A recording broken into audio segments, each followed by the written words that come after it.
Maza est conduit à l'aéroport de Genève-Cointrin, direction le Zaïre. Pourtant, à ce moment-là, les autorités suisses connaissent les activités de Maza. On sait qu'il est un opposant à Mobutu et son renvoi à Kinshasa va à l'encontre de la Convention des Nations Unies relative au statut des réfugiés et de la Convention européenne des droits de l'homme. Son nom ne figurait-il d'ailleurs pas en tête de cette liste d'opposants à surveiller dressée par les services de Mobutu et découverte lors de l'occupation de la mission du Zaïre à Genève par des membres de l'opposition en 82. Dans le même temps, la femme de Maza, Béatrice, et leurs enfants, autour desquels un groupe d'amis s'est créé, attendent dans l'angoisse. Alphonse Maza n'a pas eu le temps de leur dire au revoir. Une semaine après l'expulsion, la Tribune de Genève, la première, révèle l'affaire.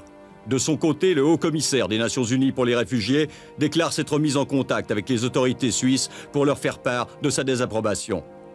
À ce propos, le rapport de la commission de gestion précise: même lorsque les autorités fédérales sont en mesure d'invoquer de bonnes raisons pour leur prise de position sur un cas particulier, elles sont tenues, selon le droit international, d'en référer au HCR et sous réserve de leurs compétences et de leur pouvoir décisionnaire, selon le droit national, de rechercher un rapprochement des points de vue sur la base du droit international. La déclaration du délégué aux réfugiés selon laquelle le haut-commissaire aurait ultérieurement renoncé à ses doutes est encore sujette à controverse.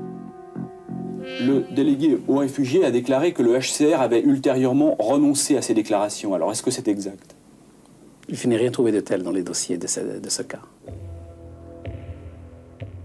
À son arrivée au Zaïre, Maza est bien sûr tout de suite interrogé par les services de la sécurité, puis placé sous la protection de l'église kibanguiste, dont son père est pasteur.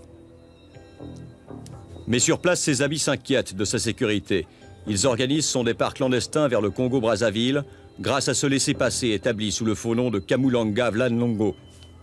À l'aide de ce document, Maza traverse le fleuve le 10 octobre 86. À Brazzaville, les Nations Unies le reconnaissent comme réfugié dépendant du Haut-Commissariat pour les réfugiés. Toutefois, là encore, sa sécurité semble précaire. En effet, Kinshasa et Brazzaville ont des accords tacites d'extradition de leurs opposants. De plus, la capitale congolaise grouille de barbouzes zaïroises. Maza obtiendra tout de même ce sauf-conduit qui lui permettra de quitter le Congo et de s'envoler pour Moscou. De là, il regagnera clandestinement la Suisse. En novembre 86, Alphonse Maza arrive discrètement à Genève où il retrouve sa famille. Le comité suisse pour la défense du droit d'asile le cache et alerte le Haut-Commissariat des Nations Unies pour les réfugiés afin d'essayer à tout prix d'éviter un nouveau refoulement. Le comité suisse a caché M. Maza. Il l'a caché en demandant aux autorités fédérales et au Conseil fédéral de respecter le principe de non-refoulement, c'est-à-dire de respecter la loi. À ce moment-là, une concertation semble s'établir entre les autorités suisses et ceux qui aident Maza. Chacun apparemment du moins cherche une solution raisonnable. Mais ce que ses amis suisses ignorent, c'est que Maza, depuis le 7 août 86, date de son expulsion vers le Zaïre, est interdit d'entrer en Suisse. Rassuré par cette amorce de dialogue, Alphonse Maza sort un peu de sa clandestinité. C'est alors qu'il est arrêté et conduit manu militari à Cointrin. Nous sommes le 14 janvier 87. Berne le renvoie à nouveau, mais la destination finale du voyage, cette fois, c'est Brazzaville. Pourtant, un telex émanant du Bureau des Nations Unies à Brazza et adressé au siège du HCR à Genève relevait clairement, quelques jours plus tôt, soit le 29 décembre 86. Cas individuel, Maza Alphonse. Autorité compétente congolaise refuse formellement retour du cas individuel. Répétons, autorité congolaise opposée, retour vers Brazzaville. Encadré par 2 inspecteurs de la police genevoise, Alphonse Maza vole néanmoins vers le Congo où on ne le veut pas. Craignant pour sa sécurité, il fait un scandale sur le vol Swissair 612 qui se pose à Rome. À l'aéroport de Fiumicino, une compagnie africaine refuse de le prendre à son bord. L'expulsion tourne court, on le ramène à Genève. 2 jours plus tard, le 16 janvier 87, à la demande de l'Office fédéral des étrangers, le délégué aux réfugiés prononce l'internement ferme de Maza à la prison genevoise de Chandelon. Il s'agit de pouvoir garantir l'exécution de son renvoi. Après 2 semaines d'incarcération, le prisonnier entame une grève de la faim. Elle durera 64 jours. Or, selon le rapport de la commission de gestion, cette décision était illégale. De l'avis de la commission de gestion, Les prescriptions de la loi fédérale sur le séjour et l'établissement des étrangers, ainsi que celles de la loi sur la procédure administrative et celle de l'ordonnance sur l'internement des étrangers de janvier 1987, ne constituaient pas une base juridique suffisante pour procéder à une telle détention aux fins d'expulsion. La bataille engagée autour d'Alphonse Maza glisse, elle, sur le terrain juridique. Il y a un mois que le prisonnier est à Chandelon lorsque le 16 février 87, son avocat, adressant un recours au département fédéral de justice et police, souligne que seule une menace contre l'ordre public pourrait justifier un internement en milieu fermé. Mais ce n'est pas le cas, écrit-il, puisque le ministère public de la Confédération a reconnu que le cas Maza n'était pas de son ressort. Quelques semaines plus tard, ce même avocat annoncera un recours au tribunal fédéral. Je vous informe que mercredi 11 mars 1987, je m'adresserai au tribunal fédéral pour déni de justice. C'est alors qu'au lendemain de ce courrier, c'est-à-dire le 10 mars 87, le ministère public de la Confédération écrit pour la première fois dans un rapport officiel et confidentiel que Maza est susceptible de présenter un risque de sécurité pour notre pays. On lui reproche notamment de s'être rendu en Libye en 81, d'entretenir des contacts en Suisse avec des officiels libyens et d'avoir eu une rencontre conspirative avec l'un d'entre eux. Liberté pour Maza, liberté pour Maza, liberté pour Maza. À Genève, pendant ce temps, des manifestations s'organisent. Maza est toujours à Chandelon. Les autorités sont soumises aux pressions de l'opinion publique. Mais si l'affaire Maza déclenche quelques manifestations, elle agite aussi le Grand Conseil genevois, auquel le chef du département de justice et police, Bernard Ziegler, fournit des explications. Nous sommes le 13 mars 87 et personne à Genève n'a eu accès à la totalité du dossier, ce qui n'empêche pas le Conseil d'État, par la voix de Robert Ducret, de lancer un vibrant appel aux députés.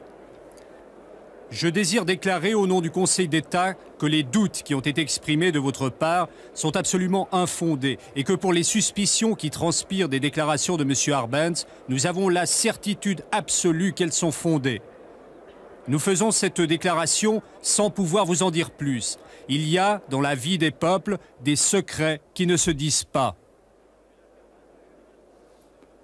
Mais l'affaire Maza est également portée devant les chambres fédérales où Elisabeth Kopp, qui n'a pas eu physiquement accès au dossier, répond aux interventions des parlementaires. Il est évident que dans cet État, il y a des choses qui, au nom d'intérêts supérieurs, ne peuvent être rendues publiques. Croyez-vous vraiment que je serais restée pendant des semaines soumise à cette tension permanente s'il n'y avait pas des raisons extrêmement importantes? Il aurait été beaucoup plus facile pour moi d'exposer ces raisons ici.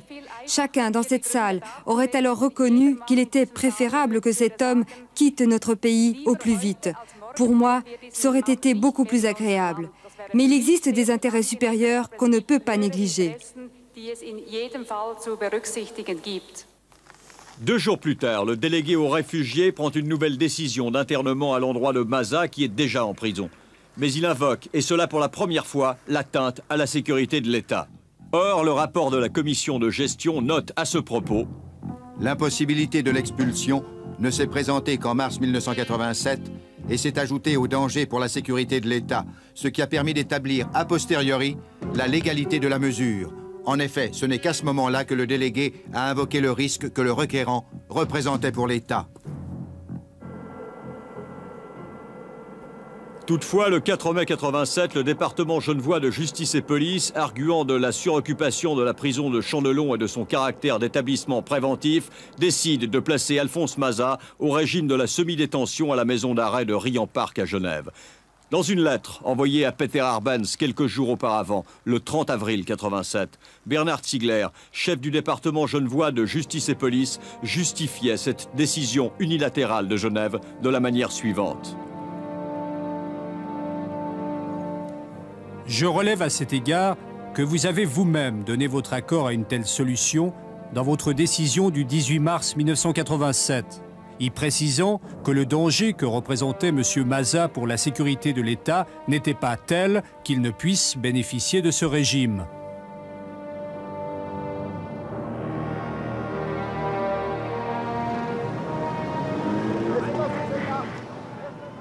Mais cette décision du Conseil d'État genevois est vraisemblablement également motivée par le malaise grandissant qui entoure cette détention devenue fortement impopulaire. La pression d'une partie de l'opinion publique qui continue à descendre dans la rue devient forte.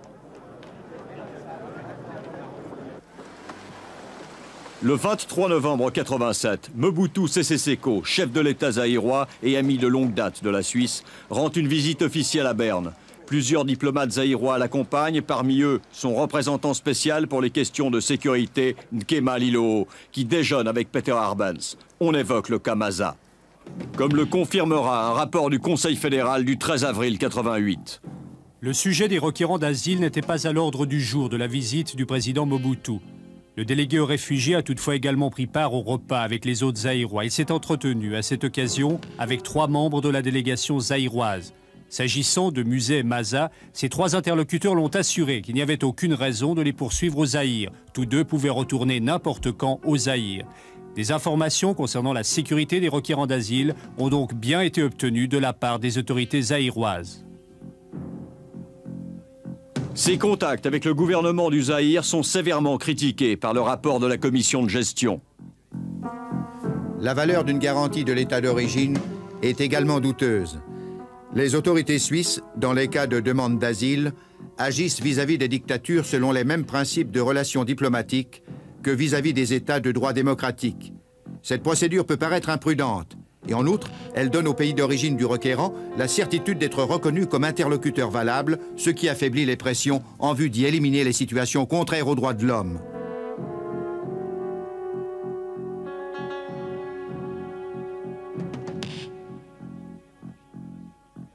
Toujours soumis au régime de la semi-liberté à la maison de Riant Park, Alphonse Maza y reçoit le 18 décembre 87, une semaine avant Noël, une lettre du délégué aux réfugiés refusant la dernière demande d'asile qu'il a déposée. Le délégué aux réfugiés y précise à Maza que sa présence constitue un risque pour la sécurité de la Suisse.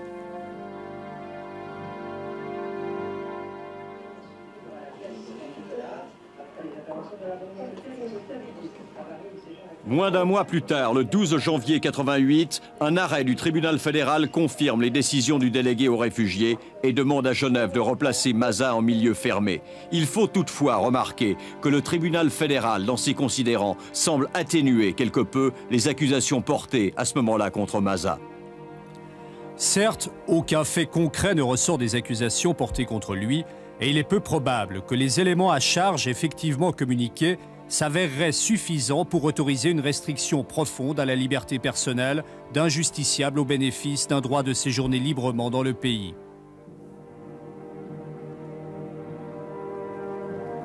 Prenant connaissance de cet arrêt qui réclame son retour en milieu carcéral, Maza choisit la liberté. Il ne réintègre pas la maison d'arrêt de Riant Park. Une nouvelle fois, il entre dans la clandestinité.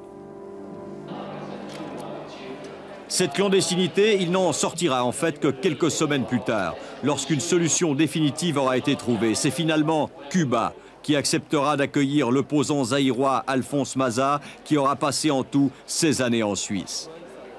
Il partira pour la Havane le 27 février 88 de l'aéroport de Cointrin où, une fois n'est pas coutume, il se rend librement et accompagné de ses amis. Sa femme Béatrice et ses enfants le rejoindront peu après. Moi, personnellement, je préfère partir. Tout ce qu'on a subi ici en Suisse, je préfère partir au lieu de rester en Suisse. Je ne regrette rien. Aujourd'hui, la famille Maza, réunie, vit toujours à la Havane. Dans ses conclusions, le rapport précise encore: la commission de gestion a l'impression que le délégué, aussi bien lors de l'internement de M. Maza que lors de l'expulsion de la famille Muset, a agi en étant convaincu qu'il était nécessaire d'appliquer des décisions exécutoires relatives à l'asile et à l'expulsion et qu'il a ainsi suivi le principe d'une application efficace des dispositions de la loi. De cette façon, il n'a pas fait assez attention aux limites que lui impose son mandat. Comprenant le dilemme constant du délégué, le département fédéral de justice et police et le Conseil fédéral ont couvert ces actes et ont tenté, a posteriori, de donner à ces procédés une base légale. Dans les deux cas, il n'y a eu violation du droit que lors de décisions prises sous la pression du temps. Malgré cela, la Commission se doit de retenir qu'il y a eu des agissements illégaux et que les instances supérieures, dans le cadre des procédures de recours ou dans les réponses aux questions posées par des parlementaires, ont négligé, sans doute pour des raisons d'opportunité, de contrôler le respect de la légalité.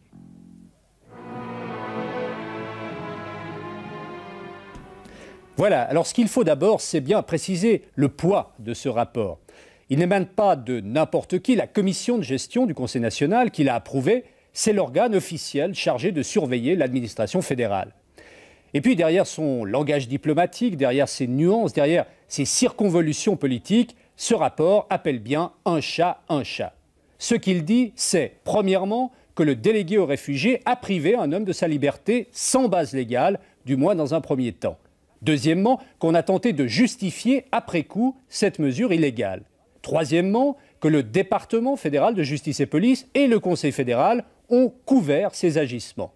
Et quatrièmement, que les instances supérieures du pays, en négligeant de contrôler le travail du délégué aux réfugiés, n'ont pas respecté les règles de la justice et le fonctionnement des institutions parlementaires. C'est grave, c'est très grave, et surtout ce n'est pas tout. Car dans cette affaire, on a encore négligé l'avis du Haut-Commissariat de l'ONU pour les réfugiés, qui a expressément reconnu Maza comme réfugié. En revanche, on a parlé ouvertement du cas Maza avec le responsable de la sécurité zaïroise, à qui on a même demandé des garanties. Enfin, on jure que Maza met gravement en danger la sécurité helvétique, mais sans avoir eu accès au dossier. Au-delà du cas Maza, et c'est bien là l'intérêt de cette affaire, cette accumulation d'erreurs graves ajoutées aux violations de la loi pose des questions importantes sur notre procédure d'asile. Comment expliquer ces agissements? Par la pression du temps, répondent les commissaires. Alors là, on prend vraiment peur, car depuis 1988, certains requérants d'asile entrés illégalement dans notre pays sont soumis à une procédure dite accélérée. Tellement accélérée que de leur propre aveu, les fonctionnaires du délégué aux réfugiés sont stressés. Alors pour un cas Maza mis en évidence, combien de cas, plus graves peut-être, dont personne n'a jamais parlé? Aujourd'hui, seuls 7% des demandes d'asile sont acceptées. En 1982 encore, on en acceptait 70%, 10 fois plus. Il est bien évident que la Suisse ne pourra pas résoudre seule le problème des réfugiés. Mais quelles que soient les difficultés réelles, quelles que soient les pressions, un État fondé sur le droit ne peut rester crédible s'il viole ses propres lois. Surtout lorsque des vies humaines sont en jeu.